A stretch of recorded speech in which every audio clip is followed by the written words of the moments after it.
and welcome to the Hawthorn Cottage Craft podcast. Today is Friday the 19th of March 2021 and this is episode 45. I'm Kate. You can find me on Instagram as Kate_Hawthorn Cottage Craft, on Ravelry as a runner bean, and there's a Ravelry group for the podcast called Hawthorn Cottage Craft Podcast. You can also find me on Ko-fi if you wish to support the podcast in any way. It is much appreciated, and thank you to everyone who has already done so. It always helps towards the shipping costs and just the running of the podcast. All the links to where you can find me are in the description box below. You're very welcome if you're here for the first time. It is lovely to see you. I hope you feel welcome here. I hope you enjoy what you see and hear and that you'll come back again. And if you have come back again and you're a returning viewer, it is lovely to see you back. It's always a pleasure to have your company. I hope you all have a cuppa. I have my green mug for St. Patrick's Day, which was this week. If you celebrated St. Patrick's Day, I hope you had a good one. It was very quiet here. It's always very quiet here. I think the rest of the world celebrates St. Patrick's Day more than we do. But it was a lovely day nonetheless. It's a holiday here for most people. So we just pottered around the house, but it was wearing of the green on Wednesday. If you followed my Instagram account at all, I was wearing green and using green. Don't eat green. I see so many Instagram posts of people dyeing their food green. Didn't do that. But anyway, we had a lovely day on St. Patrick's Day, and if you celebrated it, I hope you had a lovely day too. And I hope you've got your cuppa. I need mine today. Just before we get into the knitting, I want to go back to the subscriber thank you giveaway that had been running a few weeks ago. There were 6 prizes and 4 of those have been claimed and have been posted off, and hopefully the recipients will get those very soon. But 2 of them haven't, and in the last video I said that if the prize winners hadn't got in contact with me by today, I would redraw. It's unfortunate that they haven't got in contact, but I can't keep them sitting here. I would like to spread them out and get them moving on. So this morning I went back into the random comment picker, commentpicker.com, and redrew for 2 of the prizes. So if you have won these, I hope that you see this video and you get in touch with me either through private message on Instagram, or contact me on Ravelry in a message there. But I redrew for the Woolly Adventures, this beautiful blue, or Secret Lagoon it was called, and it had some bulb stitch markers with it. And the winner of this is now Ruby Zhang. I hope I've pronounced your surname right, Ruby. But I'll put it across, your name across the bottom of the screen. And Ruby, if you could get in touch with me, this is yours. And the Fine Fish Yarns has now been won by Margaret Girth. And again, Margaret, if you contact me, if both you and Ruby contact me on Instagram or Ravelry, I'll get these in the post. They're beautiful, beautiful yarns, and I hope that they find their new home. So that's the giveaway, hopefully sorted and finished. And there will be another one coming soon, I think. Thank you to everyone who has subscribed in the last week or so. New subscribers, it's lovely to have you here, and I really appreciate the fact that you are part of our community now. On to the knitting. I've been quite productive in the last 2 weeks since I spoke to you in a regular episode. It was Mother's Day here on Sunday, and it was lovely because I was able to abdicate all duties and knit all day. So over the weekend, I finally finished my first finished object. I have 2 today, which is very exciting. But the first one is my Bittersea beanie.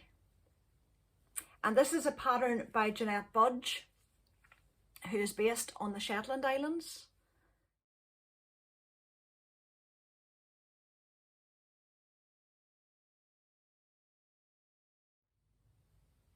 And I love this. It's a very simple colourwork pattern, as you can see, but very effective. Bittersea means bitter, a bitter day, a windy, cold, bitter day. And this hat just fits the bill completely. It has been, the weather here has been quite mixed, but I've actually worn this hat out already and it really does cut the wind out. It's knit in Jamieson's of Shetland. They're double knitting. And the colours I used were Heron, which is this dark. I think this one was Steel. I substituted the colour that was recommended in the pattern for this one, Eesit, because they didn't have the recommended colourway in stock. But I like this because I think it sits out slightly clearer. So this is Eesit, and then the last colour is Sholmit. So it's almost a grey fade, and then the pop of a creamy white. This was a really, really speedy knit, and I'm not a speedy colourwork knitter. I love knitting colourwork, but I would say if an expert colourwork knitter watched me, they would say I was doing it all wrong. But I use my two hands, and I have my main colour in my right hand as normal, and I use my left hand for the colourwork. So it worked up quite quickly. It was a different start for me in that the brim is folded, and I've never done a proper folded brim. I've knit a long brim and then just folded it up. But because of the rib, which was a 2x1, yeah, 2x1 rib, if I'd folded it up, it wouldn't have stayed in line. And the pattern tells you how to do that and how to work it so that when you fold it up, the ribbing is still in line. It was new to me. It took me a little minute for my brain to get round it, but it worked really well and was quite simple once I got going. So the folded up brim keeps it nice and cozy. The colour work always keeps it cozy because it's double layered. I can show you my strands. So you have the double layer, and that keeps it cozy. And then the method that Jeanette puts in for using just the single colours also gives it double the thickness. So this makes it a really, really cozy hat. I will insert some photographs. I'll not put it on now, but I'll insert some photographs here.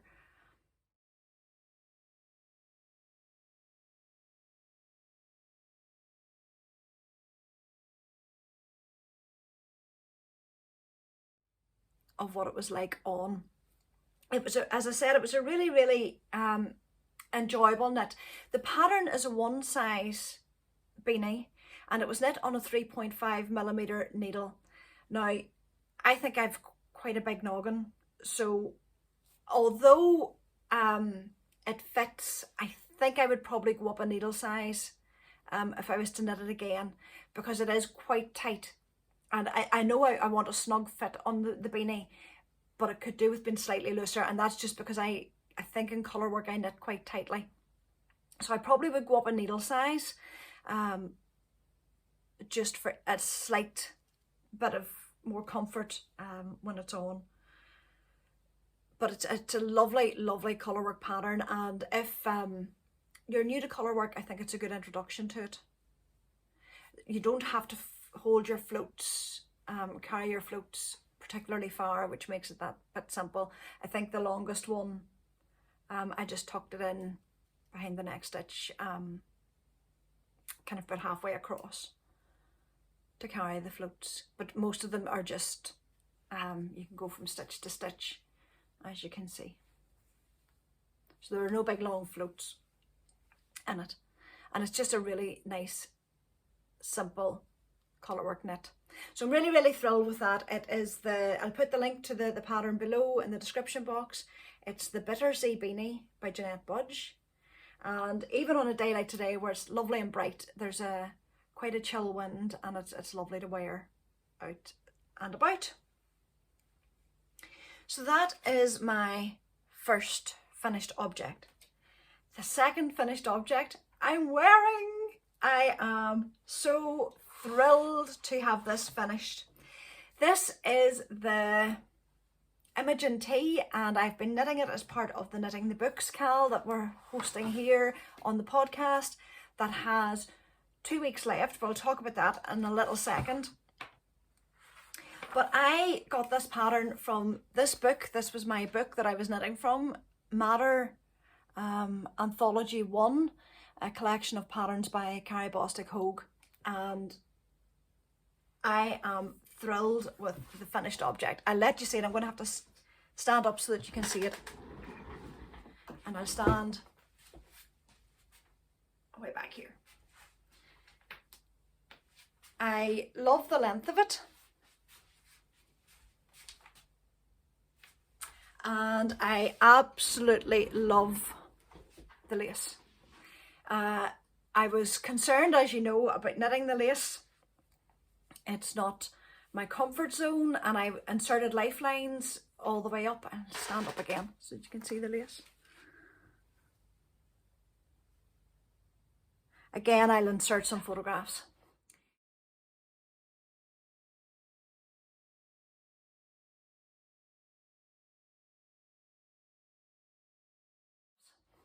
But the lace worked out really, really nicely. It was a bottom-up t-shirt, and most of it, as you can see, is in stocking stitch. So the lace panel actually was quite narrow, and once I gained a bit of confidence as I went up it, and I still did put in the lifelines, but once I gained confidence, what I did was I would knit the piece of lace, and because it wasn't a huge amount, I would just go back and check it and make sure it was okay, and then I would knit on, and the stocking stitch around the rest of it just gave it that bit of ease and relaxation so that you didn't feel as though you were constantly concentrating. So you do get into the rhythm of it. It's not a particularly complicated lace pattern, but it's quite a long repeat, so I never was able to memorize it, but I could start to see it, and I was starting to read it as I went up it and kind of knew the shape of it. The neckline is the bit I think I love the most. I like the fact that it's quite wide but not gaping, and it sits really, really nicely around my neck and sits just at a nice level. It's not too high, but it doesn't dip. And I do like the sleeves. They're just a perfect length for me. I don't like a sleeve being too short, and I just really like the length of it. So it was bottom up, and then you cast on the two sleeves separately. You put the body on hold, cast on the two sleeves, you knit a few rows because, as you can see, they're not very long, and then you joined the whole thing and worked in the round again, and it was a raglan construction at the top. So I absolutely love this. As far as the pattern is concerned, I would say if you're an adventurous beginner or intermediate knitter, it certainly would be one that you could try for lace. As I said, it once you got into the rhythm of it, it wasn't particularly difficult, but I still had to concentrate a bit. So adventurous beginner, intermediate lace knitter, this is definitely manageable. The yarn that I knit this in was Roots and Rain, the flock, and it was 100% wool, Rideau Arcot and Suffolk North Country Cheviot, and it was a fingering weight yarn, naturally dyed in Ottawa. The colourway was black walnut, lac and cochineal, so it was this lovely pink shade, and this is what I've left. It took 170 grams, so it's a fabulous 2 skein project. It doesn't use up a lot of yarn, but you know, it was a good stash buster, because sometimes we have not enough for a full garment but enough for a t-shirt, and this was perfect. And I received this yarn at the Ullen Knit Retreat last year as a gift from 2 Ottawa ladies who know how much I love Donna's yarn. So I am thrilled. Now, last time I did tell you about the silly thing I did, that I don't alternate skeins, and in a naturally dyed or hand dyed yarn, it's always advised by most dyers to alternate skeins because the yarns take the dyes in different ways. And I've always got away with it, as I said in the last episode, but this time I didn't. And as you can see here, I have a line. It's really noticeable actually on camera. It's not quite as noticeable in real life, I think. But when I joined in the second skein, I noticed that I had a different depth of colour. I decided to knit it on. I told you about that in the last episode. Thank you to everyone who has left a comment in the last episode and given me some advice on the alternating of skeins. A lot of people have directed me to Grace's video on helical knitting, and I definitely will look into that. Grace is she babbles yarns now, babbles travelling yarns, babbles yarns. I'll link her below, and I'll link that video below. But she has a method for alternating skeins. I'm going to say I am sorry if you can hear banging in the background, but obviously people are at home at the moment because of lockdown and life is going on. Anyway, back to this. I will try the helical knitting in the next project. I do have some yarn set aside, again, Roots and Rain, for another project, so I will probably try it in that one. But I actually, now that it's finished, I really don't mind this contrast. To me, it's just like colour block, or well, it's not quite a fade because it's quite clear division, but it's like just like a colour block, a slightly deeper colour at the top, and that doesn't bother me in the slightest. I love it. I love the fit of this, and I think it's going to be just a really nice spring summer piece for here. We can wear wool most of the year, and certainly this I think will get a lot of wear. And I've really got into pink. I have another pink sweater that I knit last year, and I'm really enjoying wearing pink again. So this will be worn a lot now coming into the spring. As I said, it was part of the Knitting the Books KAL, and if you've been taking part in that, I hope you've been enjoying it, where we've used books from our book stash and we've knit or crocheted projects from those. It doesn't matter what size, it doesn't matter if it's a garment, doesn't matter if it's a toy, just using the books that you've got, ebooks, magazines that you've had for a long time. The KAL ends on the 31st of March, so we've just over a week, nearly 2 weeks left. If you have been taking part, and you still have time to do some small projects if you want to start another project between now and the end of March. If you have taken part, make sure that you get your finished objects into the finished object thread on Ravelry so that you're in with a chance of winning a prize. In your photograph, take a picture of your garment or your object, whatever it is you have knit or crocheted, and a picture of, include a picture in the picture, the book that you've used. Also, if you are posting on Instagram your progress or finished objects, or as you work through them, make sure you use the hashtag. And what I think I will do on the 31st of March is I will also draw a prize, and I will donate a pattern prize to somebody from Instagram who's used the hashtag Knitting the Books KAL. So that's really exciting that we're moving towards the end of that. I'll insert a photograph of the prizes that are there for the Knitting the Books KAL because I don't have them to hand.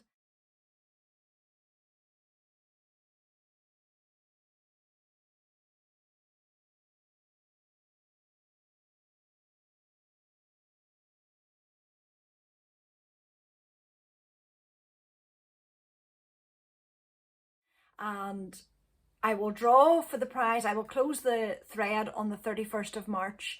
I will not be podcasting a normal episode again until maybe the 2nd or 3rd of April, and I'll announce the winners then, but I will close the thread on the 31st of March and draw for the prizes then.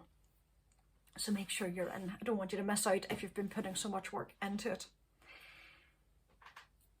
So that's the finished objects, my hat and my t-shirt, my Imogen tee. What I've been working on, well, I have socks on the go.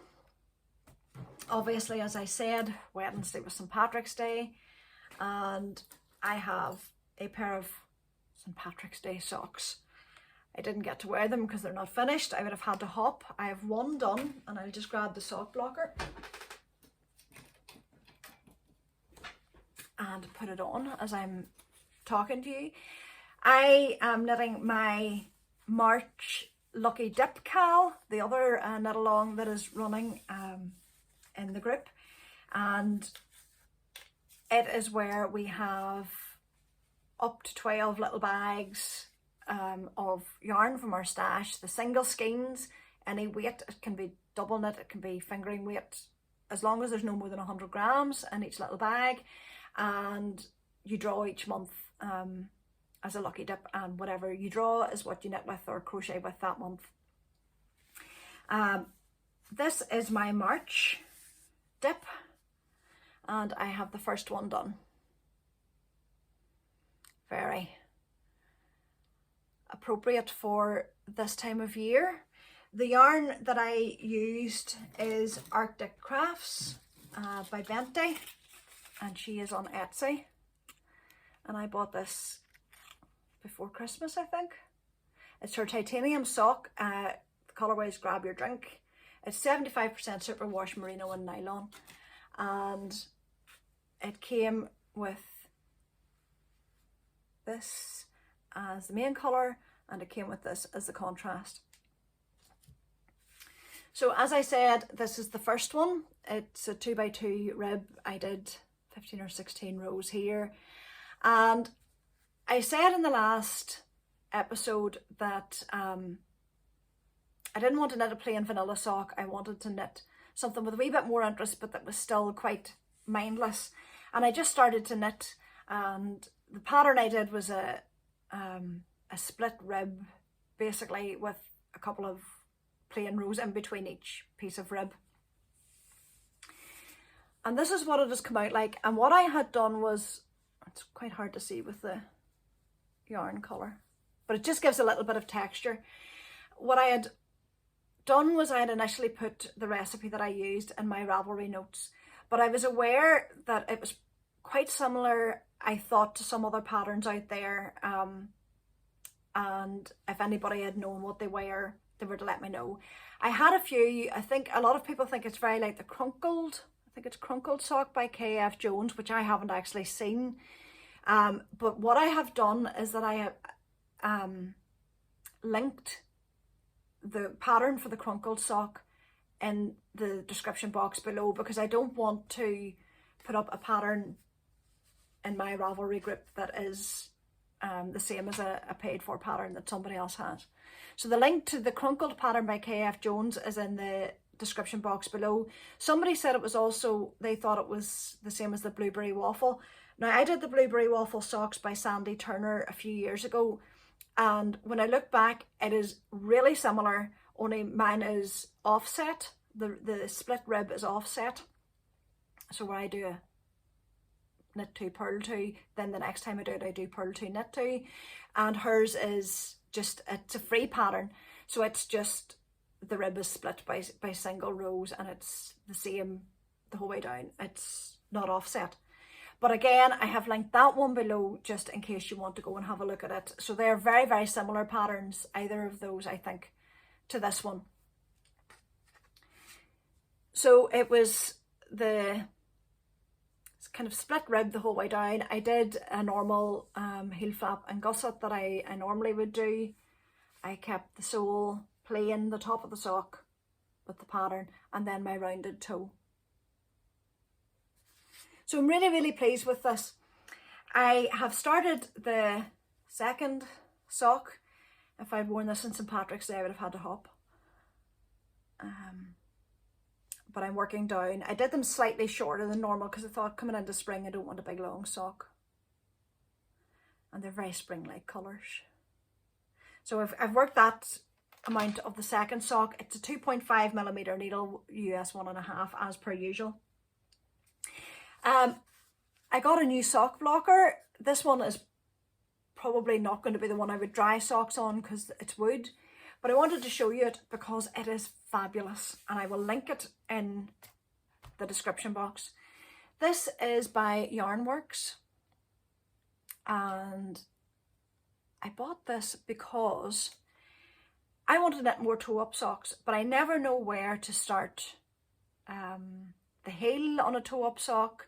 And if I'm knitting for other people, I might know their shoe size, but I'm not quite sure how long I need to knit a sock. Not that I knit socks for people. I've knit socks for Peter. I've knit a couple of other pairs of socks for other people, but if I wanted to, then I can do it. Because this is fabulous, you can adjust it. A lot of sock blockers come in a range, small, medium, large, that kind of cover a lot of things. But this one you can actually adjust. It gives you, now it gives you the UK size because this is from the UK, but that's easily adapted. The UK size and the length of foot. So you move this, using the screws, you move this to the appropriate length of foot. And I have it set for mine. And just to double check it, I put a sock on that I had already knit and it was perfect. So this is fabulous, and it means you know where to start your toe. If you are doing a top down, because you can see where the toe shaping starts. And if you're working toe up, you can see where your gusset would start if you're doing a heel flap and gusset. So this is a fabulous piece of equipment. I think this is going to get so much use.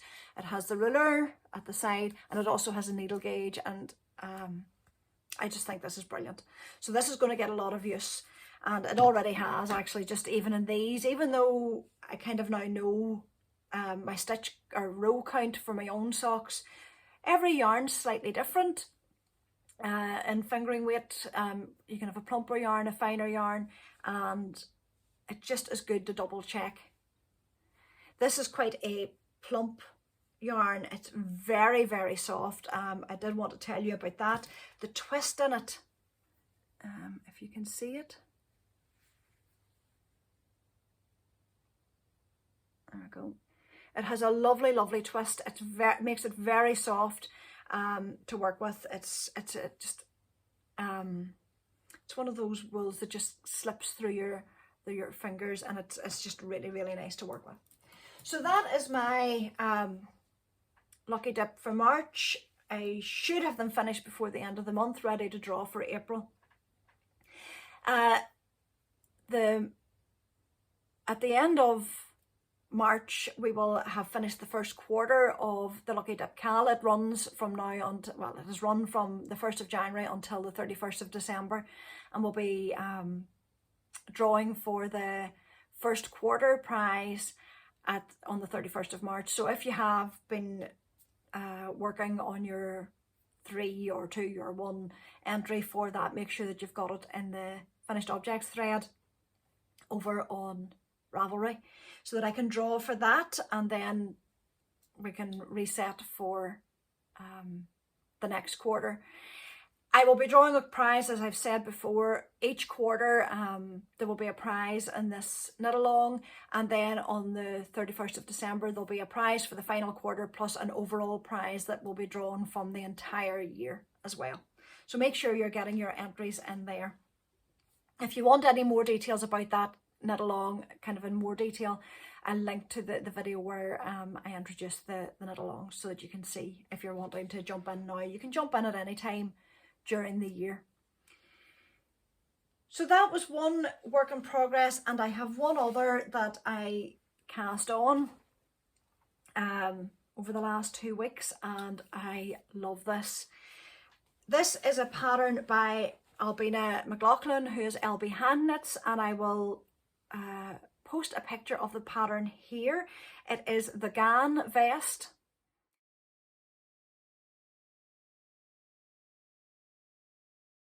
And when I saw this pattern, I was so excited about it, and Albina very kindly sent me the pattern, and as soon as I got it, I started to stash dive.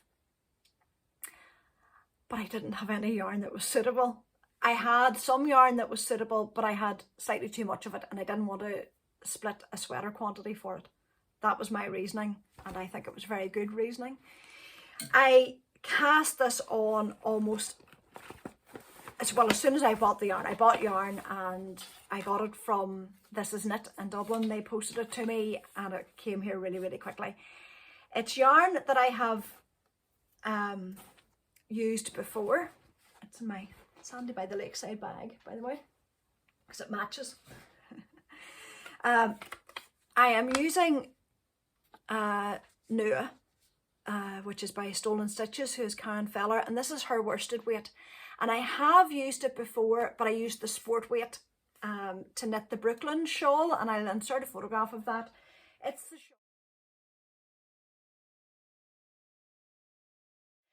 the shawl, if you've watched my tour of the craft room, it's the shawl that hangs on the mannequin. And it was a pleasure to knit because this yarn is a pleasure to knit with. It is worsted weight, as I said, but it is a mix of, there's 60% merino, there is 20% linen, and there's 20% yak. And the colourway of this one is Late Night Blues, I think. Yeah, Late Night Blues. It is a very beautiful yarn to knit with. As I said, this is the GAN Vest, and GAN in Gaelic means without. So it's a vest, it's without sleeves. And it's top down, there's a lot of strings, and this is how far I have got. I'm working down the body of it quite well. This yarn is plump, it is really, really silky, and almost like the other yarn, it just slips through your fingers. It is really, really nice to work with. Almost finished this skein. They are 50-gram balls or skeins, but I'm really, really pleased with it, and it is just a plain stockinette stocking stitch vest. There's a little false seam at the side and on the top of the sleeves or the top of the shoulders, and there's some detail then at the bottom.